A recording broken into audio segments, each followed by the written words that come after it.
E aí pessoal, eu sou o Tarso e seja bem-vindo ao Contando Histórias. Hoje a história é bem famosa e foi manchete de todos os jornais pelo mundo. Quem aí se lembra do caso Elisabeth Fritzl?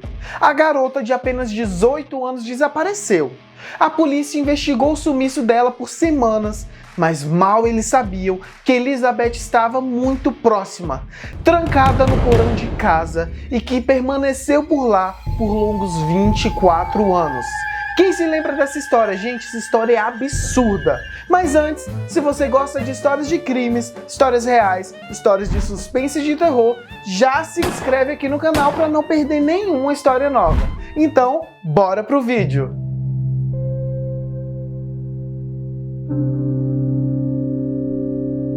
Josef Fritzl, o pai de Elisabeth, nasceu no dia 9 de abril de 1935 em Amstetten, na Áustria.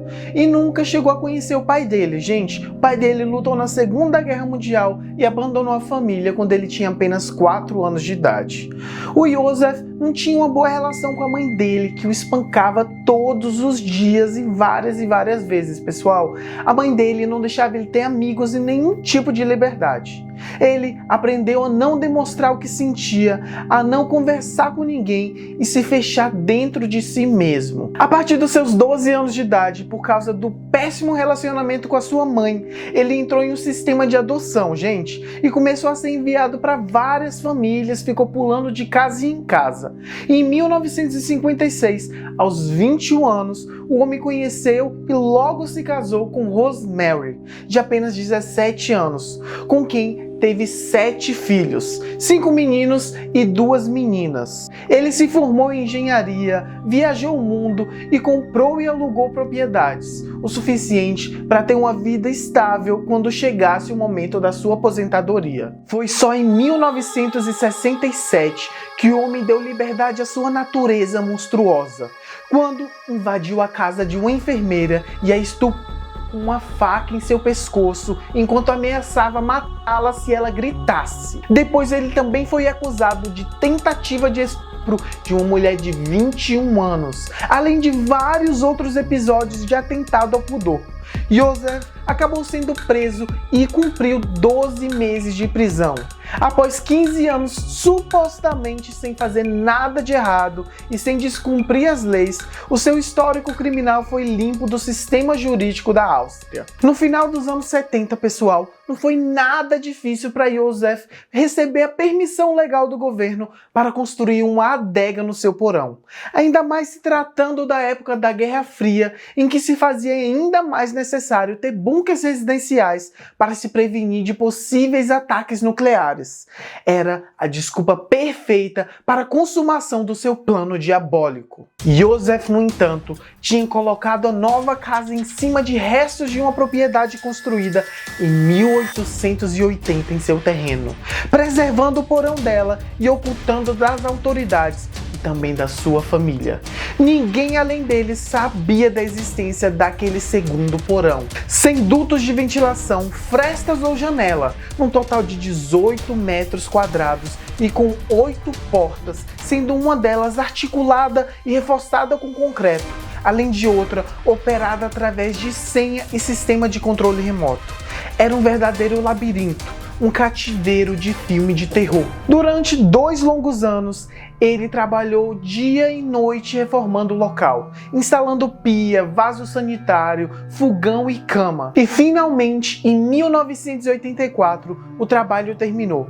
E ele pediu para sua filha Elisabeth, que na época, gente, tinha 18 anos, que o ajudasse a carregar até o porão uma porta, o que se tornaria a porta final que selaria o seu destino. Nascida em abril de 1966, Elisabeth Fritzl era considerada uma garota meiga e gentil, apesar de extremamente quieta e reservada.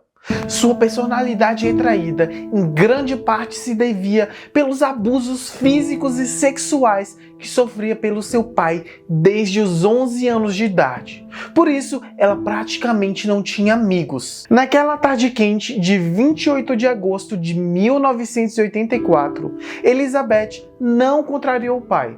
Porém, enquanto a garota deixava o porão pelas escadas que levavam à sua casa, Josef a puxou para trás e cobriu o nariz dela com uma toalha carregada de éter. Depois de segundos, ela desmaiou. Aquele foi o último sol de Elizabeth Fritzl e também o primeiro dos próximos 8.760 dias encarcerada debaixo do jardim da sua casa. Em poucas horas, Rosemary notou o desaparecimento da sua filha e começou a procurar por ela. Desesperada, pessoal, ela chamou logo a polícia. Joseph já tinha pensado na história perfeita. Para todos os efeitos, Elizabeth teria cansado da própria vida e fugido para se juntar a um culto religioso. Não teria sido a primeira vez. Elizabeth já tinha fugido de casa quando completou 15 anos. Ela conseguiu fugir para a casa de uma amiga em Viena, mas foi encontrada pela polícia 3 semanas depois. Para que sua teoria fosse comprada bem pelos policiais e por Rosemary, um mês depois do sumiço de Elizabeth e ainda no auge das investigações, o homem entregou às autoridades uma carta que forçou a filha a escrever. Nela, a garota dizia estar bem e na companhia de amigos num lugar bem longe dali, e que se a procurassem, deixaria o país. O caso então esfriou e apesar de Rosemary continuar querendo saber o paradeiro da filha, as autoridades deixaram de investigar o caso. Durante 2 anos, Joseph manteve Elizabeth presa na cama com correntes que a permitia se mover apenas meio metro. Ele mal falava ou olhava para ela. Elizabeth conviveu com a própria solidão, com frio e com calor intensos, com infiltrações terríveis. Gente, depois de algum tempo, ela teve que colocar cobertores nas paredes para poder absorver a água que escorria. E por causa das sujeiras, muitas vezes, Elizabeth era atacada por ratos. Gente, olha que loucura, insanidade, como é que um pai pode fazer um negócio desse? Depois que Joseph tirou as correntes dela, ele estuprou Elizabeth por mais de 3.000 vezes. Depois de 2 anos, ela ficou grávida do primeiro filho, que morreu em seus braços com apenas 70 horas de vida por causa de complicações respiratórias. Joseph queimou o corpo da criança. 2 anos mais tarde nasceu Kerstin, a primeira de 7 filhos que Joseph daria a Elizabeth através de suas relações incestuosas. Todos vieram ao mundo sem ajuda médica e durante 12 anos Joseph providenciou à filha desinfetante, uma tesoura velha e um livro de 1960 sobre partos. Elizabeth fez tudo sozinha, tirando dela o fruto de anos de sofrimento. As crianças, apesar da dor, acabaram se tornando companhia para Elizabeth e afastaram os pensamentos suicidas que ela tinha todos os dias. Ela não estava mais sozinha. Lisa, Mônica e Alexander foram levados por Joseph logo quando nasceram para viver uma vida fora do cativeiro como se fossem seus netos. Ele deixou as crianças na porta da sua casa com cartas escritas à força por Elizabeth, dizendo que era para que os avós cuidassem das crianças. As crianças que ficariam para trás, além de viver com os ratos, a sujeira e as infiltrações, elas eram obrigadas ainda a ver o homem violentando a sua mãe, explícita e repetidamente.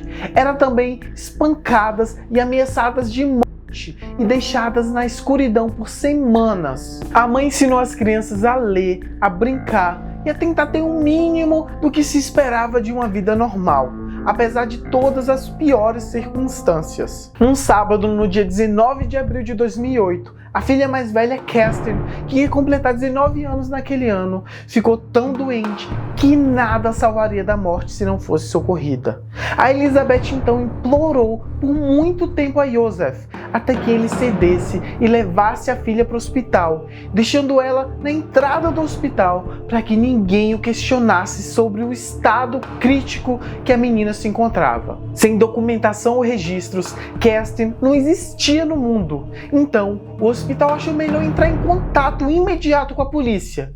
E em poucas horas, o misterioso surgimento daquela garota desconhecida foi algo tão estranho que o caso começou a ser televisionado. E Elizabeth foi capaz de ver tudo, uma vez que ela possuía uma televisão no cativeiro.